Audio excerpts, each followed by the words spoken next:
Hi everyone. In today's video, we are going to discuss about actuators. An actuator is a mover in a system that controls the moving mechanism. That is, moving mechanism control ചെയ്യുന്ന ഒരു device ആണ് എന്ത് actuators എന്ന് പറയുന്നത്. അതായത് actuators ഉപയോഗിച്ചിട്ടാണ് ഇപ്പോൾ ഒരു ഷോപ്പിംഗ് മാളിൽ നമ്മൾ കയറുമ്പോൾ ആ ഷോപ്പിംഗ് മാളിൻ്റെ ഗ്ലാസ് ഡോർസ് അല്ലെങ്കിൽ ഡോർസ് ഓപ്പൺ ക്ലോസ് ആവുന്നത് എന്തിൻ്റെ സഹായത്തോടു കൂടിയാണ്? ആക്ച്വേറ്റേഴ്സിൻ്റെ സഹായത്തോടു കൂടിയാണ്. സിമിലർലി നമ്മളിപ്പം കാറിൻ്റെ സീറ്റ് അത് മുന്നോട്ടേക്കും ബാക്കിലോട്ടേക്കും മൂവ് ചെയ്യുന്നത് നമുക്ക് എന്തിൻ്റെ സഹായത്തോടു കൂടിയാണ്? ആക്ച്വേറ്റേഴ്സിൻ്റെ സഹായത്തോടു കൂടിയാണ്. And actuator need A power source and A control signal.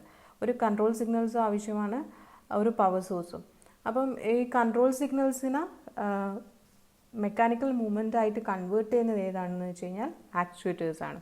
ഇപ്പം ആക്ച്വേറ്റേഴ്സിൻ്റെ ആപ്ലിക്കേഷൻസ് പറയുകയാണെങ്കിൽ സോളാർ സിസ്റ്റത്തിൽ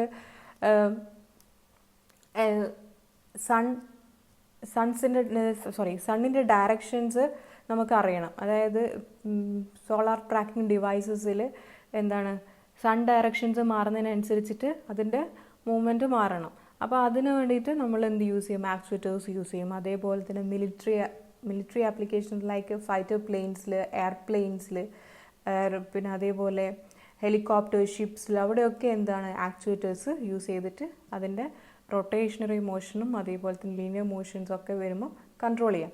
അതേപോലെ സാറ്റലൈറ്റിൽസ്, ഡിഷ് ആൻറ്റിനാസിൽ അവിടെയൊക്കെയുള്ള മോഷൻസ് കൺട്രോൾ ചെയ്യുന്നത് ഏത് ഉപയോഗിച്ചിട്ട്, അല്ലെങ്കിൽ ആ മോഷൻസ് മൂവിങ് പാർട്ട് എന്ന് പറയുന്നത് ഏത് ഉപയോഗിച്ചിട്ടാണ്? ആക്ച്വേറ്റേഴ്സ് ഉപയോഗിച്ചിട്ടാണ്. സിമിലർലി കൺസ്ട്രക്ഷൻ ആപ്ലിക്കേഷൻസിലാണെങ്കിൽ ഇപ്പോൾ ട്രക്സിൻ്റെ ലോഡിങ്ങും അൺലോഡിങ്ങും ഒക്കെ ആ ഒരു മൂവ്മെൻ്റ് ഒക്കെ കൺട്രോൾ ചെയ്യുന്നത് എന്താണ്? ആക്ച്വേറ്റേഴ്സ് ഉപയോഗിച്ചിട്ടാണ്. അതേപോലെ ക്രെയിൻസിൻ്റെ ലിഫ്റ്റ് ചെയ്യുന്ന ആ മൂവ്മെൻറ്റും ഒക്കെ കൺട്രോൾ ചെയ്യുന്നത് ഏത് ഉപയോഗിച്ചിട്ടാണ്? ആക്ച്വേറ്റേഴ്സ് ഉപയോഗിച്ചിട്ടാണ്. Next, classification of actuators. Depending on the actuation types, they are classified. അതായത് ആക്ച്വേഷൻ ടൈപ്പ് ഏത് രീതിയിലാണ് മൂവ്മെൻറ്റ് ഉള്ളത് അതിനനുസരിച്ചിട്ട് ആക്ച്വേറ്റേഴ്സ് ക്ലാസിഫൈ ചെയ്തിട്ടുണ്ട്. First one, linear actuator.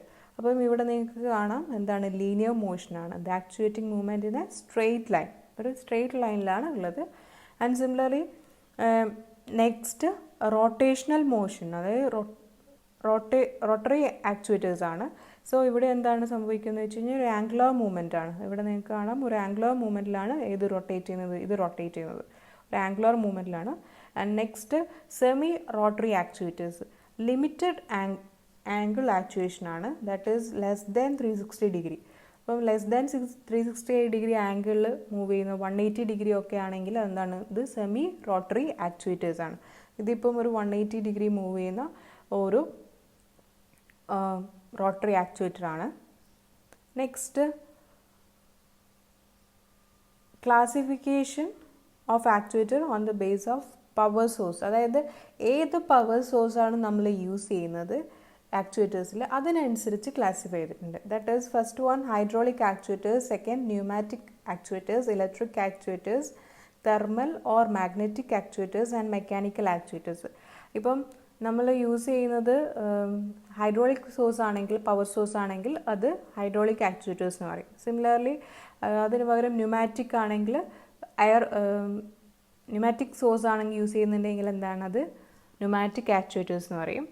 ഇനി ഇലക്ട്രിക്കൽ സോഴ്സ് ആണ് യൂസ് ചെയ്യുന്നുണ്ടെങ്കിൽ അത് ഇലക്ട്രിക്കൽ ആക്ച്വേറ്റേഴ്സ് ആണ്. So first, hydraulic actuators. Hydraulic actuators എന്ന് പറയുന്നത് when a large amount of force is required to operate a valve. അപ്പം ആ കേസിൽ നമ്മൾ നോർമലി യൂസ് ചെയ്യുന്നത് ഏതാണ്? ഹൈഡ്രോളിക് ആക്ച്വേറ്റേഴ്സ് ആണ്. അതായത് ലാർജ് എമൗണ്ട് ഓഫ് ഫോഴ്സ് ആവശ്യമായി വരുന്ന സ്ഥലത്ത് ഒരു വാൾവിനെ ഓപ്പറേറ്റ് ചെയ്യാൻ നമുക്ക് വളരെ കൂടുതൽ ഫോഴ്സ് ആവശ്യമുണ്ട്. ആ കേസസിലൊക്കെ നമുക്ക് എന്ത് യൂസ് ചെയ്യാം? ഹൈഡ്രോളിക് ആക്ച്വേറ്റേഴ്സ് യൂസ് ചെയ്യാം. Hydraulic actuators as used in industrial process control employing hydraulic pressure to drive an output. Hydraulic pressure ഉപയോഗിച്ചിട്ട് നമ്മൾ ഒരു ഔട്ട്പുട്ടിനെ മൂവ് ചെയ്യിക്കാൻ വേണ്ടിയിട്ട് നമ്മൾ യൂസ് ചെയ്യുന്നതാണ് ആ ഡിവൈസാണ് നമ്മൾ എന്ത് പറയുന്നത്? Hydraulic actuators. അതായത് ഹൈഡ്രോളിക് പ്രഷർ ഉപയോഗിച്ചിട്ട് ഔട്ട്പുട്ടിനെ ഡ്രൈവ് ചെയ്യിക്കുന്നത്. അത് ലീനിയർ മോഷൻ ആണെങ്കിലും റൊട്ടേറ്ററി മോഷനിലാണെങ്കിലും അത് കൺട്രോൾ ചെയ്യുന്നത് ഏത് ഉപയോഗിച്ചിട്ടാണ്? ഹൈഡ്രോളിക് പ്രഷർ ഉപയോഗിച്ചിട്ടാണ്. സോ അങ്ങനെയുള്ള ഡിവൈസസിനെയാണ് ഹൈഡ്രോളിക് ആക്ച്വേറ്റേഴ്സ് എന്ന് പറയാം. The fluid used in hydraulic actuators is highly incompressible. Incompressible ആയിട്ടുള്ള ഫ്ലൂയിഡാണ് നമ്മൾ എവിടെ യൂസ് ചെയ്യുന്നതെന്ന് വെച്ച് കഴിഞ്ഞാൽ ഹൈഡ്രോളിക് ആക്ച്വേറ്റേഴ്സിൽ ഫ്ലൂയിഡ് യൂസ് ചെയ്യുന്നത്. So that pressure applied can be transmitted instantly to the member attach to it. അപ്പം main principle behind the hydraulic actuators is Pascal's law. അപ്പോൾ പാസ്കൽസ് ലോ എന്താ പറയുന്നത് വെച്ച് കഴിഞ്ഞാൽ, ഇവിടെ നിങ്ങൾക്ക് കാണാം ഒരു ഫ്ലൂയിഡ് ഉണ്ട്. ഈ ഫ്ലൂയിഡിൽ ഇവിടെ ഒരു പിസ്റ്റൺ ഉണ്ട്, അതേപോലെ ഇവിടെ ഒരു പിസ്റ്റൺ ഉണ്ട്. സോ ഈ ഫ്ലൂയിഡിലേക്ക് ഒരു ഫോഴ്സ് അപ്ലൈ ചെയ്യുന്ന സമയത്ത് എന്താ സംഭവിക്കുക, ഇവിടെ ഒരു പ്രഷർ ക്രിയേറ്റ് ചെയ്യും. ആ പ്രഷർ ഇത് ഇവിടെ ഈവൻലി ആയിട്ട് ഡിസ്ട്രിബ്യൂട്ടഡ് ആവും. അപ്പം ആ പ്രഷർ എന്ത് ചെയ്യും, ഇവിടെ എത്തുമ്പം ഇവിടെ ഈ പിസ്റ്റൺ എങ്ങോട്ടേക്ക് മൂവ് ചെയ്യിക്കും ചെയ്യാം, മുകളിലോട്ടേക്ക് മൂവ് ചെയ്യിക്കും. സോ ഇവിടെ ഒരു ഫോഴ്സ് ക്രിയേറ്റ് ചെയ്യും, ദാറ്റ് ഈസ് F2. അപ്പം the external static pressure applied on confined liquid, അതായത് ഇവിടെയുള്ള ലിക്വിഡിൽ നമ്മളൊരു എക്സ്റ്റേണൽ ഫോഴ്സായ F1 അപ്ലൈ ചെയ്തു. And confined liquid is distributed or transmitted evenly through out the liquid in all directions. So ഇവിടെയുള്ള ഈ ഒരു apply ചെയ്തിരിക്കുന്ന force കൊണ്ട് ഇവിടെ ഉണ്ടായ പ്രഷർ ഇത് ഈവൻലി ആയിട്ട് ഡിസ്ട്രിബ്യൂട്ട് ചെയ്തു. That is P1. ഇവിടെയുള്ള പ്രഷറും അതേപോലെ ഇവിടെയുള്ള പ്രഷറും എന്തായിരിക്കും, ഈക്വൽ ആയിരിക്കും. സോ ആ പ്രഷറിൻ്റെ ആക്ഷൻ കൊണ്ട് ഈ പിസ്റ്റൺ മുകളിലോട്ടേക്ക് മൂവ് ചെയ്യും. അതായത് ഒരു ഫോഴ്സ് അപ്വേർഡ് ഡയറക്ഷനിലേക്ക് ആക്ട് ചെയ്യും. അതാണ് F2 എന്ന് പറയുന്നത്. അപ്പോൾ ഇവിടെ നിങ്ങൾക്ക് കാണാം F1 is equal to P1 into A1. A1 എന്ന് പറഞ്ഞാൽ എന്താണ്, area cross section of this. ഈ ഇവിടെയുള്ള ഏരിയ ഓഫ് ക്രോസ് സെക്ഷൻ ആണ് A1. ആൻഡ് ഈ പാർട്ടിലുള്ള ഏരിയ ഓഫ് ക്രോസ് സെക്ഷൻ എന്ന് പറയുന്നത് A2 ആണ്. A2 is equal to 10 times A1 ആണ്. അതായത് ഇവിടുത്തെ ക്രോസ് സെക്ഷൻ എന്ന് പറയുന്നത് 10 times A1 ആണ്. ഇനി നമുക്ക് അറിയാം F1 is equal to P1 into A1 ആണ്. So P1 is equal to എന്താണ്, F1 divided by A1. ഇനി F2 എന്ന് പറയുന്നത് എന്തായിരിക്കും, ഇവിടെ ഉണ്ടായ pressure that into this area, that is P2 into A2. അപ്പം A2 നമുക്കറിയാം എന്താണ് A2 എന്ന് പറയുന്നത്, 10 times A1 ആണ്. So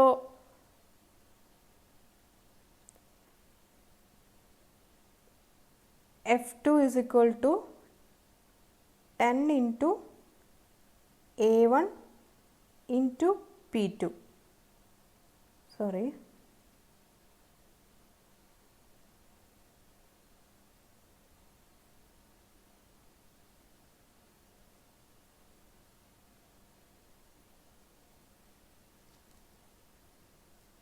F2 is equal to 10A1 into P2. So A2 എന്ന് പറയുന്നത് 10A1 ആണ്. അതുകൊണ്ട് A2ന് പകരം നമ്മൾ ഇവിടെ എന്ത് സബ്സ്റ്റിറ്റ്യൂട്ട് ചെയ്തു എന്ന് വെച്ച് കഴിഞ്ഞാൽ 10A1 സബ്സ്റ്റിറ്റ്യൂട്ട് ചെയ്തു. നെക്സ്റ്റ് നമുക്കറിയാം പാസ്കൽസ് ലോ പ്രകാരം P1 is equal to P2 ആണ്. P1ഉം P2ഉം ഈക്വൽ ആണ്. അപ്പോൾ നമുക്ക് എന്ത് ചെയ്താം, A1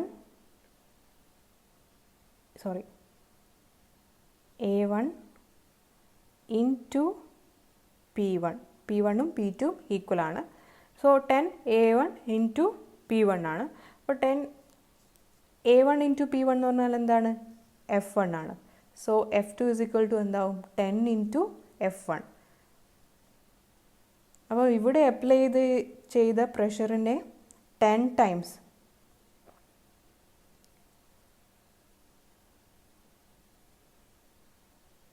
ഇവിടെ അപ്ലൈ ചെയ്ത പ്രഷർ ഫോഴ്സിൻ്റെ 10 times ആണ് എവിടെ വരുന്നത്, ഇവിടെ ആക്ട് ചെയ്യുന്നത്. അപ്വേർഡ് ഡയറക്ഷനിൽ ആക്ട് ചെയ്യുന്ന ഫോഴ്സ് എന്ന് പറയുന്നത് 10 into F1 ആണ്. അപ്പോൾ അത്രയും ലാർജ് എമൗണ്ട് ഓഫ് ഫോഴ്സ് എവിടെ വരുന്നുണ്ട്, ഇവിടെ മുകളിലോട്ടേക്ക് ആക്ട് ചെയ്യുന്നുണ്ട്.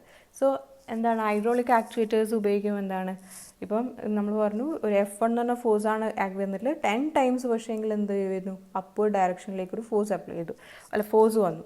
സോ ഹൈഡ്രോളിക് ആക്ച്വേറ്റേഴ്സ് ഉപയോഗിക്കുന്നത് large amount of force create ചെയ്യും. സോ ഈ ലാർജ് എമൗണ്ട് ഓഫ് അത്രയും ഒരു വാൾവിന് ഓപ്പറേറ്റ് ചെയ്യാൻ വേണ്ടിയിട്ട് ഇത്രയും ലാർജ് എമൗണ്ട് ഓഫ് ഫോഴ്സ് വേണ്ടിയെടുക്കാൻ മാത്രമാണ് നമ്മൾ എന്ത് യൂസ് ചെയ്യുന്നത്, ഹൈഡ്രോളിക് ആക്ച്വേറ്റേഴ്സ് ഉപയോഗിച്ചിട്ട് ഓപ്പറേറ്റ് ചെയ്യുന്നത്. നെക്സ്റ്റ് ഇവിടെ നിങ്ങൾക്ക് കാണാം, ഇവിടെ നമ്മളൊരു ഫോഴ്സ് അപ്ലൈ ചെയ്യുന്ന സമയത്ത് എന്താണ്, ഇത് മുകളിലോട്ടേക്ക് ലിഫ്റ്റ് ചെയ്യുകയാണ് ചെയ്യുന്നത്. ഇവിടെ നമ്മൾ ഫോഴ്സ് അപ്ലൈ ചെയ്തു, ഇത് മുകളിലോട്ട് 1 ton ലിഫ്റ്റ് ചെയ്തു. Next hydraulic actuators are two types. First one linear actuator and secondary rotary actuators. So linear actuators are again classified into single acting cylinder and double acting cylinder. So ഇവിടെ നിങ്ങൾക്ക് കാണാം single acting സിലിണ്ടറിൽ ഇവിടെ fluid, അതായത് ഇതിപ്പം ഒരു hydraulic actuator ആണ്, ഇതിൽ ഫ്ലൂയിഡ് എൻ്റർ ചെയ്യുന്നു, ഈ പാത്തിലൂടെ ഫ്ലൂയിഡ് എൻ്റർ ചെയ്യും. ഇവിടെ ഒരു പിസ്റ്റൺ ഉണ്ട്. അപ്പോൾ പിസ്റ്റൺ ഇവിടെ ഏതുമായിട്ട് കണക്ട് ചെയ്യുന്നത് സ്പ്രിങ് ഉണ്ട്. ആ പിസ്റ്റൺ ഫ്ലൂയിഡ് എൻ്റർ ചെയ്യുന്ന സമയത്ത് ആ ഫ്ലൂയിഡിൻ്റെ പ്രഷർ കൊണ്ട് പിസ്റ്റൺ എന്ത് ചെയ്യും, എവിടത്തേക്ക് മൂവ് ചെയ്യുമെന്ന് വെച്ച് കഴിഞ്ഞാൽ റൈറ്റിലേക്ക് മൂവ് ചെയ്യും. അപ്പം എന്താണ്, സ്പ്രിങ് കംപ്രസ് ആവും. ഇനി ഈ പിസ്റ്റണുമായിട്ട് ഏത് ഡിവൈസാണോ കണക്ട് ചെയ്തിരിക്കുന്നത് ആ ഡിവൈസ് ഏത് ലീനിയർ മോഷൻ ഉണ്ടാവും, ഏത് ഭാഗത്തേക്ക്, റൈറ്റ് ഈ ഒരു ഭാഗത്തേക്ക് ലീനിയർ മോഷൻ ഉണ്ടാവും. ഇനി ഈ ഫ്ലൂയിഡ് ഇവിടുന്ന് ലീവ് ചെയ്യുന്ന സമയത്ത്, ഡ്രെയിൻ ഔട്ട് ആവുന്ന സമയത്ത് എന്താണ്, ഈ സ്പ്രിങ്ങിൻ്റെ എഫക്റ്റ് കൊണ്ട് എന്ത് സംഭവിക്കും, ഈ പിസ്റ്റൺ എവിടത്തേക്ക് മൂവ് ചെയ്യുമെന്ന് വെച്ച് കഴിഞ്ഞാൽ ലെഫ്റ്റിലേക്ക് മൂവ് ചെയ്യും. അപ്പോൾ സ്പ്രിങ് റിലീസ് ആവും. അപ്പോൾ ഇവിടെ കണക്ട് ചെയ്തിരിക്കുന്ന ഡിവൈസ് എവിടത്തേക്ക് മൂവ് ചെയ്യും, ഈ ഭാഗത്തേക്ക് ലെഫ്റ്റിലേക്ക് മൂവ് ചെയ്യും. സോ ഇവിടെ ഇപ്പം പക്ഷേങ്കിൽ ഒരു സിംഗിൾ ഓപ്പണിംഗ് മാത്രമേ ഉള്ളൂ, ഫ്ലൂയിഡ് എൻ്റർ ചെയ്യാനും ലീവ് ചെയ്യാനും സിംഗിൾ ഓപ്പണിംഗ് മാത്രമേ ഉള്ളൂ. അതുകൊണ്ടാണ് ഇതിനെ സിംഗിൾ ആക്ടിങ് സിലിണ്ടർ എന്ന് പറയുന്നത്. ഇനി ഡബിൾ ആക്ടിങ് സിലിണ്ടറിൽ എന്താണ്, രണ്ട് ഓപ്പണിങ്സ് ഉണ്ട്, രണ്ട് ഭാഗത്തും എന്താണ് ഫ്ലൂയിഡ്സ് ആണ് എൻ്റർ ചെയ്യുന്നത്. ഇവിടെ എന്തില്ല, സ്പ്രിങ് ഇല്ല, സ്പ്രിങ്ങിൻ്റെ ആക്ഷൻ വരുന്നില്ല. ഇവിടെ ഇവിടെയും ഫ്ലൂയിഡാണ്, അതേപോലെ ഇവിടെയും ഫ്ലൂയിഡാണ്. ഇവിടെ നിങ്ങൾക്ക് കാണാം പമ്പിലൂടെ ഏത് ഫ്ലൂയിഡ് ഇവിടെ ഇതിലേക്ക് എൻ്റർ ചെയ്യുന്നു, സിലിണ്ടറിലേക്ക് എൻ്റർ ചെയ്യുന്നു. ദെൻ എന്താ സംഭവിക്കുന്നതെന്ന് വെച്ച് കഴിഞ്ഞാൽ ഈ ഫ്ലൂയിഡിൻ്റെ പ്രഷർ കൊണ്ട് ഈ പിസ്റ്റൺ റൈറ്റിലേക്ക് മൂവ് ചെയ്യുന്നു. അപ്പോൾ ഇവിടെയുള്ള ഫ്ലൂയിഡ് എന്ത് ചെയ്യും, പുറത്തേക്ക് വരും. സിമിലർലി ഇവിടെ ഇപ്പം ഫ്ലൂയിഡ് ഇതിലേക്ക് എൻ്റർ ചെയ്യുന്ന സമയത്ത് ഇവിടെയുള്ള ഫ്ലൂയിഡ് പുറത്തേക്ക് വരും, പിസ്റ്റൺ എവിടത്തേക്ക് മൂവ് ചെയ്യും, ലെഫ്റ്റിലേക്ക് മൂവ് ചെയ്യും. സോ ഇങ്ങനെ മൂവ്മെൻറ്റ്, അതായത് ലീനിയർ ആയിട്ടുള്ള മൂവ്മെൻ്റ് ആണ്, റൈറ്റിലേക്കും ലെഫ്റ്റിലേക്കുമുള്ള ലീനിയർ മൂവ്മെൻ്റ് ആണ് ഇത്. പക്ഷേങ്കിൽ എന്താ, രണ്ട് സൈഡിലും എന്താണ് ഓപ്പണിങ്സ് ഉണ്ട്, ഫ്ലൂയിഡ് എൻ്റർ ചെയ്യാനും ലീവ് ചെയ്യാനും. സോ ഈ ഡിവൈസിനെയാണ് ഡബിൾ ആക്ടിങ് സിലിണ്ടർ എന്ന് പറയുന്നത്. Next rotary actuators, hydraulic rotary actuators. അപ്പം ഹൈഡ്രോളിക് റോട്ടറി ആക്ച്വേറ്റേഴ്സിൽ എന്താ സംഭവിക്കുന്നത് വെച്ച് കഴിഞ്ഞാൽ the linear motion of fluid inside the pipe is converted into rotary motion by hydro motor. That is linear motion എന്തായിട്ട് convert ചെയ്യുന്നത് വെച്ച് കഴിഞ്ഞാൽ ഒരു റൊട്ടേറ്റിംഗ് മോഷനായിട്ട് കൺവേർട്ട് ചെയ്യുകയാണ് ചെയ്യുന്നത്. അതായത് ഇവിടെ ഇപ്പം നമ്മൾ ഫ്ലൂയിഡ് എൻ്റർ ചെയ്തു, ഫ്ലൂയിഡ് എൻ്റർ ചെയ്ത് കഴിഞ്ഞാൽ ഈ പിസ്റ്റൺ എവിടത്തേക്ക് മൂവ് ചെയ്യും, ഈ ഭാഗത്തേക്ക് മൂവ് ചെയ്യും. ഈ ഫ്ലൂയിഡിൻ്റെ പ്രഷർ കൊണ്ട് ഈ പിസ്റ്റൺ ഈ ഭാഗത്തേക്ക് മൂവ് ചെയ്യും. അപ്പോൾ ഇവിടെ കണക്ട് ചെയ്തിരിക്കുന്ന ഈ ഗിയർ പാർട്ട്, ഈ ഗിയർ വീലിന് എന്ത് സംഭവിക്കുന്നു എന്ന് വെച്ച് കഴിഞ്ഞാൽ എന്താണ്, റൊട്ടേഷൻ, അതായത് ഇത് റൊട്ടേറ്റ് ചെയ്യാൻ തുടങ്ങും. ഇത് റൊട്ടേറ്റ് ചെയ്യുന്ന സമയത്ത് ഇതുമായിട്ട് കണക്ട് ചെയ്തിരിക്കുന്ന ഡിവൈസ് എന്ത് സംഭവിക്കുന്നു വെച്ച് കഴിഞ്ഞാൽ റൊട്ടേറ്റ് ചെയ്യും. അതായത് അതിൻ്റെ മോഷൻ എന്തായിരിക്കും, റൊട്ടേഷണൽ മോഷൻ ആയിരിക്കും. സോ അങ്ങനെയാണ് ഇത് ഹൈഡ്രോളിക് ഫ്ലൂയിഡ് ഉപയോഗിച്ചിട്ട്, ഹൈഡ്രോളിക് ആക്ച്വേറ്റർ ഉപയോഗിച്ചിട്ട് റൊട്ടേഷണൽ മോഷൻ ക്രിയേറ്റ് ചെയ്യുന്നത്. അതായത് ഇവിടെ ഒരു ഫ്ലൂയിഡ് എൻ്റർ ചെയ്യും, ആ ഫ്ലൂയിഡിൻ്റെ പ്രഷർ കൊണ്ട് ഈ പിസ്റ്റൺ ലീനിയറിലൊരു മൂവ്മെൻറ്റ് ഉണ്ടാവും. ആ ലീനിയർ മൂവ്മെൻറ്റ് ഈ ഗിയർ വീൽ എന്ത് ചെയ്യും എന്ന് വെച്ച് കഴിഞ്ഞാൽ റൊട്ടേഷണൽ മോഷനായിട്ട് കൺവേർട്ട് ചെയ്യും. നിങ്ങൾക്ക് ഇവിടെ കാണാം, ഇതാണ് ഈ ഡിവൈസ്, ഈ പിസ്റ്റൺ എന്താണ് ഒരു ലീനിയർ മൂവ്മെൻറ്റ് ചെയ്യും. സോ ഈ ഗിയർ വീൽ എന്ത് ചെയ്യും, റൊട്ടേഷൻ മോഷനായിട്ട് കണക്ട് ചെയ്യും. ഇനി ഇത് ഈ ഷാഫ്റ്റുമായിട്ട് കണക്ട് ചെയ്തിരിക്കുന്ന ഡിവൈസ് എന്താ, റൊട്ടേഷണൽ ആയിട്ടാണ് മൂവ് ചെയ്യുക. സോ ഇതാണ് ഹൈഡ്രോളിക് ആക്ച്വേറ്റേഴ്സിൻ്റെ റൊട്ടേഷണലും അതേപോലെ തന്നെ ലീനിയർ ആക്ച്വേറ്റേഴ്സും. നെക്സ്റ്റ് അതിൻ്റെ advantages. Hydraulic actuators are rugged and suited for high force application. That is strong ആണ്. അത് നമ്മൾ ഓൾറെഡി പറഞ്ഞു. അത് എന്താണ്, ഹൈ ഫോഴ്സ് ആപ്ലിക്കേഷൻസിനൊക്കെയാണ് നമ്മൾ ഏത് യൂസ് ചെയ്യുക, ഹൈഡ്രോളിക് ആക്ച്വേറ്റേഴ്സ്. അതായത് ഹൈ ഫോഴ്സ് ആപ്ലിക്കേഷൻസിലൊക്കെ നമുക്ക് ഏത് യൂസ് ചെയ്യാം, ഹൈഡ്രോളിക് ആക്ച്വേറ്റേഴ്സ് യൂസ് ചെയ്യാം. And they can produce forces 25 times greater than pneumatic cylinder of equal size. അതായത് 25 ന്യൂമാറ്റിക് ഡിവൈസാണ് യൂസ് ചെയ്യുന്നുണ്ടെങ്കിൽ, ന്യൂമാറ്റിക് ആക്ച്വേറ്റേഴ്സാണ് യൂസ് ചെയ്യുന്നുണ്ടെങ്കിൽ അതിനെക്കാട്ടിയും 25 times കൂടുതൽ ഫോഴ്സ് ഏതിൽ ജനറേറ്റ് ചെയ്യാൻ പറ്റും, ഹൈഡ്രോളിക് ആക്ച്വേറ്റേഴ്സ് ഉപയോഗിച്ചിട്ട് ജനറേറ്റ് ചെയ്യാൻ പറ്റും. And they also operate in pressure of up to 4000 PSI. 4000 PSI വരെയുള്ള പ്രഷറിൽ ഏതിന് ഓപ്പറേറ്റ് ചെയ്യാൻ പറ്റും, ഹൈഡ്രോളിക് ആക്ച്വേറ്റേഴ്സിന് ഓപ്പറേറ്റ് ചെയ്യാൻ പറ്റും. PSI means pounds per square inch. അത് പ്രഷർ ചെയ്യാൻ വേണ്ടി നമ്മൾ കോമൺലി യൂസ് ചെയ്യുന്നതാണ്. അതായത് ന്യൂമാറ്റിക് പ്രഷറും അതേപോലെ തന്നെ ഹൈഡ്രോളിക് പ്രഷേഴ്സും മെഷർ ചെയ്യാൻ വേണ്ടി യൂസ് ചെയ്യുന്ന യൂണിറ്റാണ് ഏത് PSI. And hydraulic motors have high horsepower to weight ratio by 1 to 2 HP IB greater than pneumatic motor. അതായത് horse power to weight ratio കൂടുതലാണ് ഏതിന് hydraulic motors compared to pneumatic മോട്ടോഴ്സിന്. Next disadvantages എന്തൊക്കെയാണെന്ന് വെച്ച് കഴിഞ്ഞാൽ ഹൈഡ്രോളിക് ഫ്ലൂയിഡ്സ്, അതായത് ഈ fluids leak ആവാനുള്ള ചാൻസസ് ഇതിലുണ്ട് ഹൈഡ്രോളിക് ആക്ച്വേറ്റേഴ്സ് യൂസ് ചെയ്യുന്നുണ്ട്. അപ്പോൾ അങ്ങനെ ലീക്ക് ആവുന്ന സമയത്ത് എന്താണ് അതിൻ്റെ എഫിഷ്യൻസി, അതായത് ഈ ഫ്ലൂയിഡ്സ് കുറഞ്ഞു കഴിഞ്ഞാൽ എന്താണ് അപ്ലൈ ചെയ്യുന്ന പ്രഷറും എല്ലാം കുറയും. സോ എന്താണ് അതിൻ്റെ എഫിഷ്യൻസി കുറയും. അതേപോലെ തന്നെ ക്ലീൻനെസ് പ്രോബ്ലം ഉണ്ടാവും, അതിൻ്റെ സറൗണ്ടിങ് ഒക്കെ എന്താവും വൃത്തികേടാവാനുള്ള ചാൻസസ് ഉണ്ട്. അതേപോലെ കോമ്പണൻസ് ഡാമേജസ് ആവും ഫ്ലൂയിഡിൻ്റെ എഫക്റ്റ് കൊണ്ട്. സോ ഈ ഫ്ലൂയിഡ് ലീക്ക് ആവുന്നതുകൊണ്ട് അങ്ങനെ പ്രോബ്ലംസ് ഒക്കെ ഉണ്ട്. എഫിഷ്യൻസി കുറയും, അതേപോലെ cleanness problem and potential damage to surrounding components and areas. Surrounding കോമ്പണൻസിനും ഏരിയയിലും എന്താണ് ഡാമേജസ് ഉണ്ടാവാനുള്ള ചാൻസസ് ഉണ്ട്. പിന്നെ hydraulic actuator require many companion parts including fluid reservoirs, motor, pumps. അതായത് നമ്മളിപ്പോൾ ഹൈഡ്രോളിക് ആക്ച്വേറ്റർ യൂസ് ചെയ്യുന്നുണ്ടെങ്കിൽ ഫ്ലൂയിഡ് റിസർവ് ചെയ്യാൻ വേണ്ടിയിട്ട് റിസർവോയ്സ് വേണം, അതേപോലെ മോട്ടേഴ്സ് വേണം, പമ്പ് ചെയ്യാൻ വേണ്ടിയിട്ട് പമ്പ്സ് വേണം, പിന്നെ വാൾവ്സ് വേണം. സോ ഹീറ്റ് എക്സ്ചേഞ്ച് ഇതൊക്കെ ഇതിൻ്റെ കോമ്പണൻ്റ് ആയിട്ട് വരുന്നതാണ് ഹൈഡ്രോളിക് ആക്ച്വേറ്റേഴ്സിൻ്റെ കംപ്ലീറ്റ് ആയിട്ട് വരുന്ന. ഹൈഡ്രോളിക് ആക്ച്വേറ്റേഴ്സിൽ ഈ കോമ്പണൻസ് ഒക്കെ യൂസ് ചെയ്യണം. അപ്പം എന്താണ് ഇത്രയും കോമ്പണൻസ് വരുമ്പോഴേക്കും തന്നെ ആ ഒരു ആക്ച്വേറ്റിംഗ് സിസ്റ്റം എന്താണ് വളരെ ലാർജ് ആവും. അപ്പം നമുക്കത് ഡിഫിക്കൽട്ടി ടു അക്യുമുലേറ്റ് ചെയ്യാനും അതേപോലെ ഹാൻഡിൽ ചെയ്യാനും കുറച്ച് ബുദ്ധിമുട്ടായിരിക്കും ഏത് ഹൈഡ്രോളിക് ആക്ച്വേറ്റേഴ്സ്. കാരണം ഇത്രയും കോമ്പണൻസ് ഏതിൻ്റെ കൂടെ വരുന്നുണ്ട് ഹൈഡ്രോളിക് ആക്ച്വേറ്റേഴ്സിൻ്റെ കൂടെ വരുന്നുണ്ട്. സോ അത് that are large and difficulty to accumulate.